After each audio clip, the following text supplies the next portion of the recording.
Les portraits mis en lumière la gamme des entrepreneurs, des acteurs politiques du Grand Katanga, mais aussi de la ville de Likessi.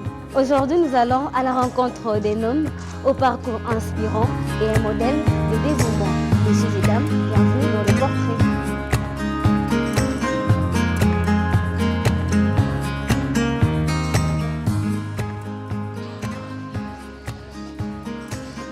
Nous sommes à la rencontre de M. Ornikar Bonza Molakissi, licencié en SPA, licencié aussi en sciences de l'éducation.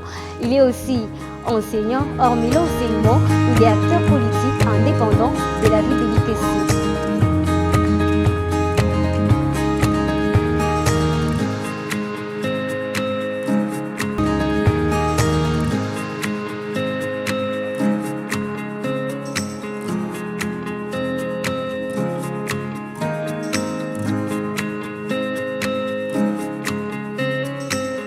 Venez avec moi pour découvrir son parcours, sa vision et son histoire.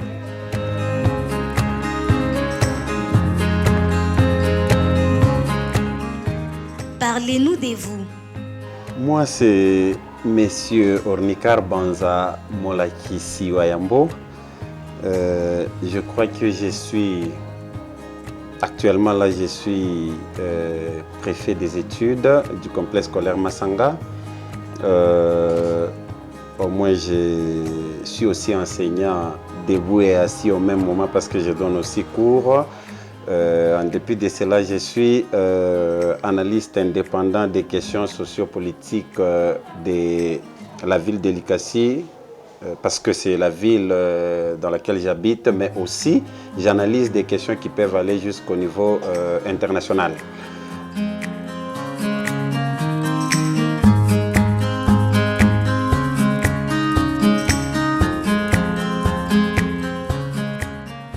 Je crois que je suis né ici à Likessi. Avec plus de précision, c'était un certain 30 décembre. Je suis né à la maternité de Panda. Après, j'ai commencé mes études ici à Likessi. C'était d'abord à Saint-Kizito, à la cité Kikula. Après quoi, suite aux difficultés financières, il fallait quitter pour aller avoir son certificat d'études à Nuru-ya-Luanga. Nuru-ya-Luanga, c'est aussi une école catholique dans laquelle j'étais prise en charge par un préfet Kibalé, qui était d'ailleurs préfet dans l'ancien temps. Et après, je suis allé tenter d'étudier au collège Toutazami et suite toujours à cette même situation financière parce que mon père était gécaminois. Alors pour avoir les moyens, c'était pas très facile. Alors j'ai été, pour utiliser les termes clairs, j'ai été chassé au collège par manque de financement. Sur ce, je me suis dit nécessairement qu'il fallait toujours continuer. Et puis après quoi, j'ai été pris par une autre personne qui n'est pas de ma famille, ni moins de ma tribu, qui m'a pris pour m'amener à l'école Moudilo. Je suis arrivé à Moudilo, j'ai fait la première année, j'ai échoué, suite à la même raison, parce que je n'ai pas su aller jusqu'au bout. Et la deuxième année, j'ai eu mon diplôme, en fait mon bulletin de réussite, toujours en première CO bien sûr, et malheureusement, je n'ai pas su continuer parce que les conditions financières ne permettaient pas, surtout que je me rappelle, je ne peux pas citer son nom parce que ça c'est une mauvaise histoire. Celui qui était le chargé des disciplines de cette époque m'a demandé, surtout que j'étais trop jeune.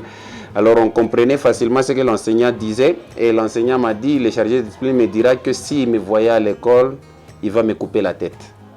Alors j'avais décidé de ne plus rentrer. Je suis rentré à la maison en larmes, j'ai expliqué aux parents, alors les parents m'ont compris qu'il fallait abandonner, il ne fallait pas continuer.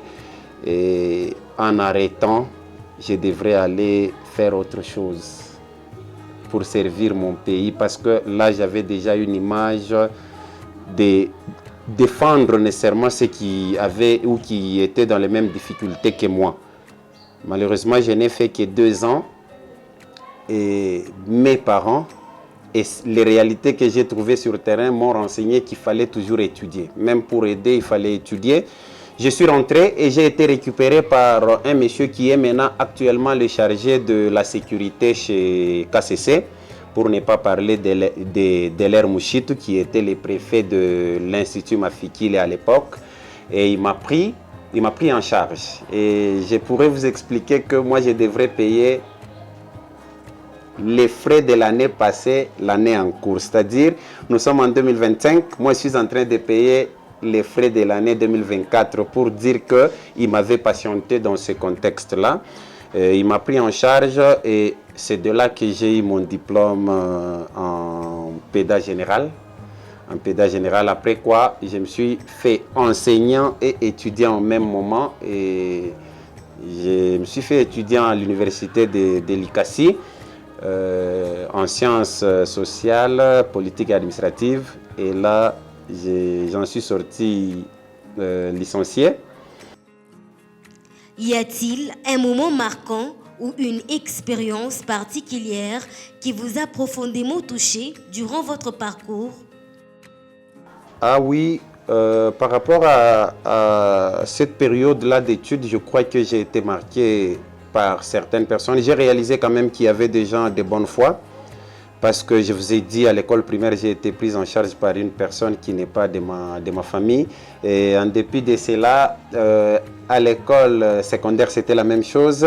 Même à l'université. À l'université, c'est vrai que j'ai payé moi-même parce que j'étais déjà enseignant. Malgré que mon premier salaire en tant qu'enseignant, c'était de 35 000 francs, ça je ne peux jamais oublier.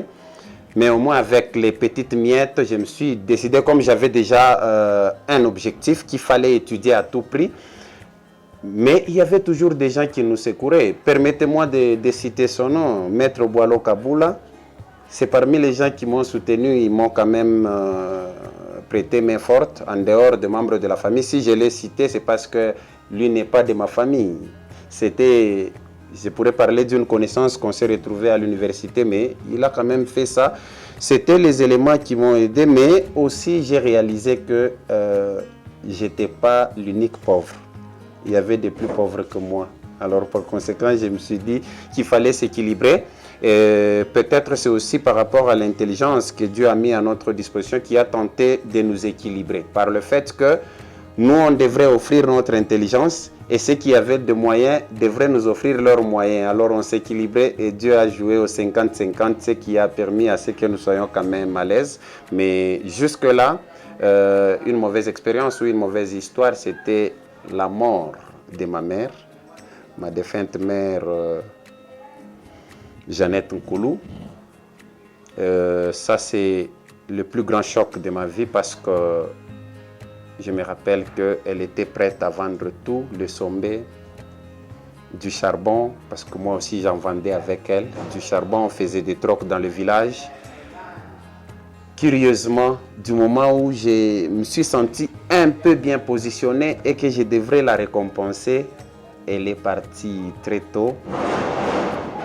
Alors on ne sait pas qu'est-ce qu'on peut dire concrètement et nous ne pouvons que dire que son âme repose en paix. Mais c'est déjà passé, c'est ça la vie.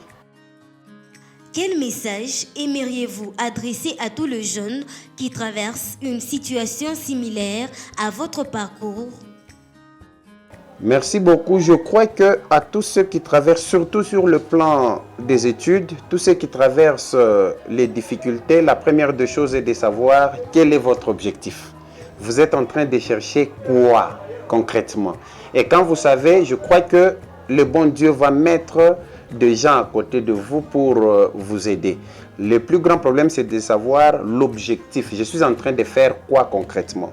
Et aussi de bosser dur parce que ça n'a pas été facile. Je vous ai expliqué, je n'ai pas fait des études. Je suis l'une des personnes qui ont étudié dans les conditions les plus mauvaises. Si je pourrais vous révéler que je n'ai jamais étudié avec une mallette, sac à main, je n'ai jamais utilisé un cahier de 200 pages depuis les humanités, vous comprenez déjà que ce n'est pas facile.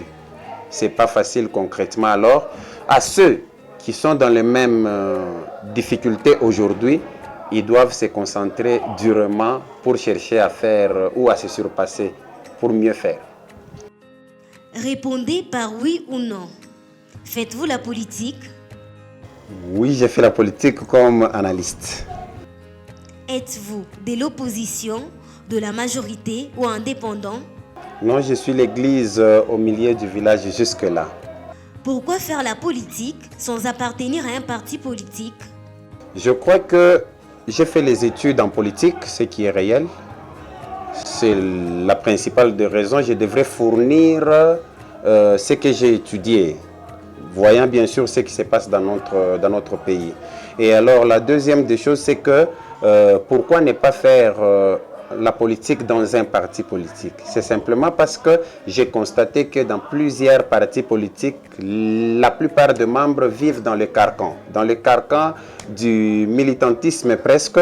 Alors par conséquent, je crois que avec l'intelligence que nous avons appris sur le banc de l'université, je crois que ça ne pourra pas nous permettre de rester dans un carcan, de peur que nous ne disions le mensonge, parce que dans la plupart de certains partis politiques, nous constatons qu'on les communique ce qu'ils doivent dire, alors que ce qu'on nous communique ne peut toujours pas être lié à ce qui est réel ou à ce qui est scientifique. Alors, sur ce, je me réserve d'abord avant d'adhérer plus tard peut-être. Comment parvenez-vous à concilier votre rôle d'enseignant et votre engagement politique? En soi, il n'y a pas une différence. Il n'y a pas une différence entre l'enseignement et les analyses que je suis en train de faire en politique. Parce que moi-même ici, je me suis engagé pour faire de moi enseignant. C'était la réalité que j'ai trouvée sur terrain. Je me suis dit qu'il faut former la population. Et il fallait non seulement former sur le plan scientifique, mais il faut former aussi sur le plan politique, c'est-à-dire la gestion de notre pays. Et par conséquent, je crois que en faisant les analyses, ça nous permet aussi, surtout beaucoup plus dans le cours de civisme, d'expliquer aux enfants qu'est-ce qui est écrit et qu'est-ce qui est fait. Pourquoi ce qui est fait n'est pas fait dans ce sens. Et ça nous permet, ou aussi à un certain temps, nous prenons le temps de se limiter. Nous savons déjà que ça, nous sommes enseignants, et ça, nous sommes analystes politiques. Donc, on ne peut pas se tromper des rôles. C'est comme un chrétien qui fait la politique, qui saura toujours que ça, c'est l'église et ça, c'est la politique. Je crois que c'est dans le même sens. Il n'y a pas possibilité de faire la confusion entre les deux. Un message à la population de l'ICASI.